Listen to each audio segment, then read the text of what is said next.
এটা কি বলো তো? এটা হচ্ছে পিঠে, হ্যাঁ, ভাপা পিঠে আর পাটিসাপটা। তো এটা দিয়ে গেল আমার বান্ধবী, বুলবুলি এসছিল, ও দিয়ে গেল। কেন দিয়ে গেল বলছি। কালকে মা অনেকবার ট্রাই করেছিল ভাপা পিঠে তৈরি করবে বলে, কিন্তু প্রথমবার ট্রাই করেছিল।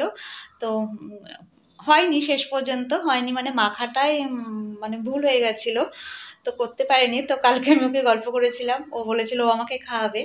তো আজকেই ও আমাকে দিয়ে গেল। আরও দিয়েছিল আমার, মানে যার ওকে দেয়া হলো।